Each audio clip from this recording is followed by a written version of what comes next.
قال الملک کو اس بادشاہ نے کہا انی ارا سبع بقرات، میں اپنے خواب میں نے دیکھا ہے کہ 7 گائیں ہیں سمان خوب موٹی تازہ، یاکلہن سبع عجاف، انہیں ہڑپ کر رہی ہیں 7 گائیں جو دبلی ہیں، 7 گائیں دبلی ہیں اور وہ ہڑپ کر رہی ہیں 7 موٹی تازہ گائیں کو، یاکلہن سبع عجاف وسبع سنبلات خضر، اور میں دیکھتا ہوں کہ 7 بالیاں بالیں ہیں ہری، سٹے ہیں ہرے اناج کے، وَأُخَرُ یابسات، اور 7 ہیں کہ جو سوکھے ہیں۔ یا ایھا الملأ افتونی فی رؤیایا،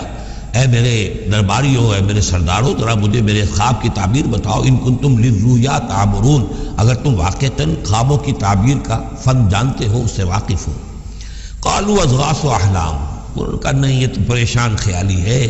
یہ خواب جو ہے کوئی خاص معنوی خواب نہیں ہے، ایسے ہی ہے جیسے کہ پریشان خیالات ہوتے ہیں۔ جیسا کہ اب آپ کو معلوم ہے فرائڈ کا نظریہ ہے کہ یہ صرف جو انسان کے جو سیکشول ڈیزائرز ہیں یا اور کوئی ایمبیشنز ہیں نفسیاتی یا نفسانی،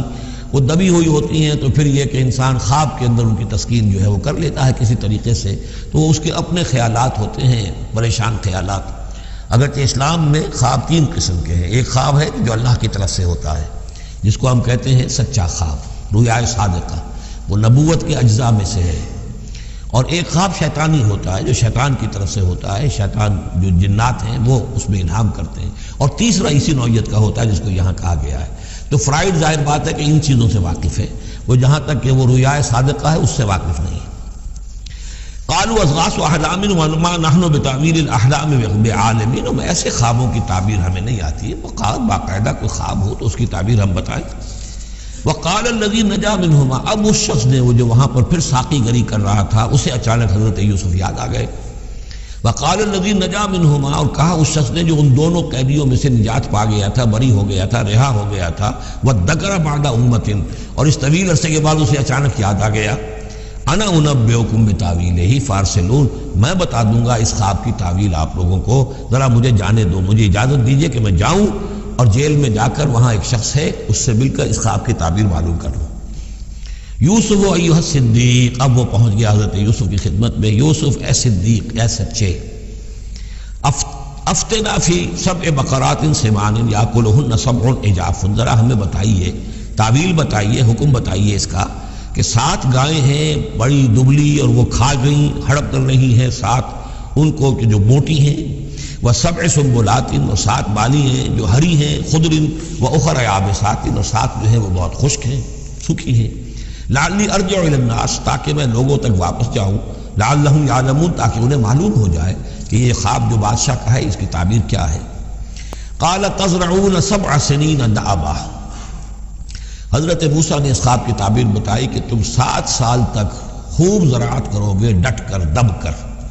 یہ دعبا جو ہے جم کر، جو پنجابی میں کہتے ہیں یہ دب کے واہ تے رج کے کھا، تو یہ معلوم ہوتا ہے شاید کوئی نہ کوئی رب کا تعلق اس کا داب کے ساتھ ہے۔ تزرعون 7 سنین دأبا، تم 7 سال تو خوب جو ہے وہ ڈٹ کر اور محنت سے اور خوب جم کر کھیتی کرو گے۔ فما حصدتم، اب نہ صرف یہ کہ تعبیر بتا رہے ہیں، تدبیر بھی بتا رہے ہیں، تو دیکھو جو بھی تم کاٹو، جو فصل ملے، فضروہ فی سنبلہ، تو اسے اس کی بالیوں ہی میں، سٹوں ہی میں رہنے دینا، سارا اناج نکال نہ لینا، الا قلیلا مما تاکلون، سوائے تھوڑا تھوڑا کر کے کہ جو تمہاری ضرورت ہو کھانے کی، اس لیے کہ آج یہ معلوم ہے کہ بہترین پریزرویٹو جو ہے یہ سٹوں میں اگر نہ چھوڑ دیا جائے، ان کو اگر نہ نکالا جائے تو پھر ان کے لیے کسی اور ایڈیشنل پریزرویٹو کی ضرورت نہیں ہے، یہ محفوظ رہتے ہیں، ان کو جو ہے وہ انسیکٹس وغیرہ ختم نہیں کر سکتے۔ تو وہ تدبیر بھی بتا دی کہ اس کو ابھی سارے کے سارے کے اناج کو گاہ نہ لینا، بلکہ یہ کہ انہی بالیوں کے اندر، انہی سٹوں کے اندر ان کو رہنے دینا، الا قلیلا مما تاکلون، جو بھی تم کھاتے جاؤ اس میں سے جو ضرورت کے مطابق۔ ثم یاتی من بعد ذلک سبع شداد، پھر اس کے بعد 7 سال آئیں گے بہت سختی کے، یعنی بارش نہیں ہوگی، شدید قحط پڑے گا، یا کلنا، وہ 7 سال کھا جائیں گے، ما قدمتم لہن، جو کچھ بھی تم نے بچا کے رکھا ہوگا ان کے لیے، یعنی تعبیر بھی تدبیر بھی سب کچھ بتا دی گئی۔ تعبیر تو یہ کہ 7 سال تک خوشحالی ہوگی، اچھی فصل ہوگی، اور 7 سال اس کے بعد قحط کے آنے والے ہیں۔ تدبیر کیا بتائی کہ پہلے 7 سالوں میں بس ضرورت کا اناج جو ہے وہ گاہ کر نکال کر استعمال کر لینا، باقی ذخیرہ کرنا اور رہنے دینا اسی طرح اس کی بالیوں کے اندر، اور پھر جب وہ قحط کے دن ہو گئے تو اس پر گزارا کرنا۔ ثم یاتی من بعد ذالک، پھر اس کے بعد ایک سال آئے گا، سبع شداد یاکلن، وہ سال آئیں گے ساتھ، یاکلن ما قدمتم لہن الا قلیلا ما تحسنون، جو تم نے رکھا ہوا ہوگا وہ تم کھاؤ، وہ کھا جائیں گے سوائے اس کے کہ جو تم بیج کے لیے روک رکھو گے۔ ثم یاتی من بعد ذالک عام فیہ یغاث الناس، پھر ایک 7 سال کے بعد پھر آئے گا لوگوں پر ایک ایسا سال کہ خوب ان پر می برسے گا، وفیہ یعصرون، اور جب می برسے گا تو خوب انگور کی فصل بھی ہوگی، اور انگور کی فصل ہوگی تو پھر شراب بھی کشید ہوگی۔ استخارہ ایک بہت اچھا کام ہے۔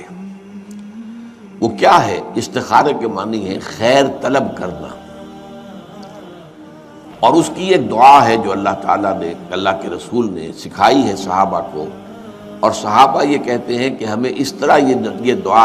اللہ کے رسول نے سکھائی جیسے قرآن سکھایا، یعنی اتنی اہمیت کے ساتھ۔ اس کا مسئلہ کیا ہوتا ہے کہ آپ ایک کام کرنے چلے ہیں، ابھی آپ کا دل جو ہے وہ کچھ تذبذب میں ہے کہ یہ کام ٹھیک ہے یا نہیں ہے، اس کا نتیجہ اچھا ہوگا کہ نہیں ہوگا، یہ بیل منڈے چڑھے گی کہ نہیں چڑھے گی۔ تو اس جو آپ کا جو اندر کا جو تذبذب ہے، اس کو ختم کرنے کے لیے دعا کی جاتی ہے کہ اے اللہ، میں تیرے علم سے خیر چاہتا ہوں، اللہم انی استخیرک بعلمک واستقدرک بقدرتک، اور جو تیری قدرت ہے اسی سے میں چاہتا ہوں کہ مجھے بھی قدرت کچھ حاصل ہو جائے فیصلہ کرنے کی۔ تو اس کے بعد فرماتے فإنک تعلم ولا اعلم، تو جانتا ہے میں نہیں جانتا، وتقدر ولا اقدر، اور تجھے قدرت حاصل ہے مجھے نہیں حاصل ہے۔ اب آیا اصل، اللہم ان کنت تعلم ان ھذا الامر خیر لی فی دینی و معاشی و عاقبت امری، اے اللہ اگر تیرے علم میں یہ ہے کہ یہ کام میں اپنی بیٹی کا رشتہ فلاں سے کرنے چلا ہوں، اگر تیرے علم میں یہ ہے کہ یہ بہتر ہے میری آخرت اور دنیا کے اعتبار سے اور نتائج کے اعتبار سے،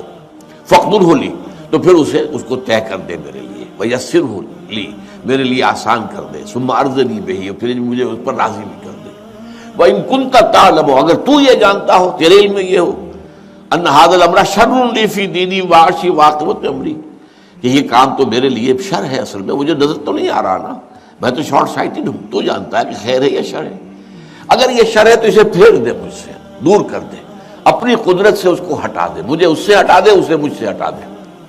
وَاقْدُرْ لِي الْخَيْرَ حَيْثُ كَانَ، اور جہاں سے بھی ہو مجھے خیر عطا فرما، ثُمَّ أَرْضِنِي بِهِ، اور پھر اس پر مجھے راضی بھی کر دے۔ یہ ہے دعائے استخارہ، اللہ تعالیٰ سے فیصلہ چاہنا۔ اس کے بعد اللہ تعالیٰ جو ہے انسان کے دل کو جما دیتا ہے کسی ایک رخ کے اوپر۔ اب اس کی جو باقی ہمارے ہاں جو ہو گئی ہے شکل کہ کوئی خواب میں آئے، کوئی نظر آئے، یہ کوئی استخارے کا حصہ نہیں ہے، یہ اس کے اندر اضافی چیزیں ہیں۔ لیکن یہ ہو سکتا ہے کہ انسان رات کو جو ہے 2 نفل نماز پڑھے اور اس کے بعد یہ دعا استخارہ کر کے سو جائے، ہو سکتا ہے کوئی خواب کے اندر اسے کوئی اشارہ مل جائے، امکان ہے اس کا۔ لیکن یہ ہے کہ یہ کوئی ضروری نہیں ہے، یہ صرف یہ ہے کہ دل کا کسی پہلو پر پھر جم جانا، ٹھک جانا، یہ اس بات کی علامت ہوگی کہ میں نے اللہ سے بات کہی تھی، اللہ نے میرے دل کو اس پر جما دیا ہے، تو یقیناً اس میں خیر ہے۔ کام تھے آل فرعون کے، حکم تو مانتے تھے، بیگار میں پکڑے جاتے تھے، کام کرتے تھے، جانے بھی دیتے تھے، لیکن وہ فرعون سے محبت تو نہیں کرتے تھے نا۔ لہذا عبادت جب اللہ کی ہوگی وہ صرف اطاعت نہیں ہوگی بلکہ محبت کے ساتھ اطاعت کی جائے، ہمہ وقت، ہمہ تن، ہمہ وجوہ، لیکن انتہائی درجے میں اللہ سے محبت کے ساتھ۔ یہی وجہ ہے کہ 2 بڑی عظیم شخصیتیں، امام ابن تیمیہ اور حافظ ابن قیم رحمۃ اللہ علیہما، ان دونوں نے جو ڈیفینیشن کی ہے، ہاؤ ٹو ڈیفائن عبادت، عبادت ہے کیا، تو حافظ ابن قیم کہتے ہیں العبادت تجمع اصلین، 2 چیزوں کو جمع کرنے سے عبادت بنتی، غایت الحب وغایت الذل والخضوع، حد درجے میں اللہ سے محبت کرنا اور حد درجے میں اس کے سامنے جھک جانا، بچ جانا، جو فرمان ہو حاضر۔ البتہ یہ ہے نوٹ، عبادت کا چونکہ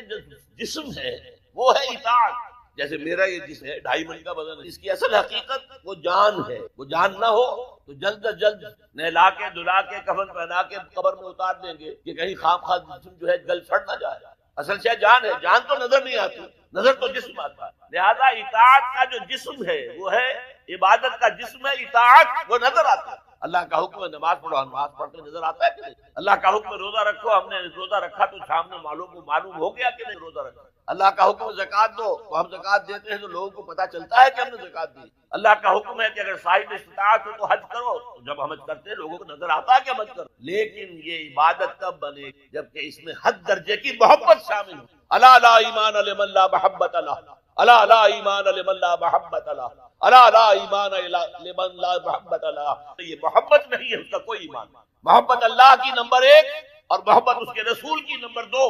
محبتیں ہوں تو ایمان ہے. قرآن میں فرمایا گیا الذین آمنوا اشد حبا للہ، اشد حبا للہ. اشد کا لفظ آپ جانتے ہیں شدید ترین. جو واقعی صاحب ایمان ہیں وہ شدید ترین محبت کرتے ہیں اللہ کے. اور رسول نے اپنے بارے میں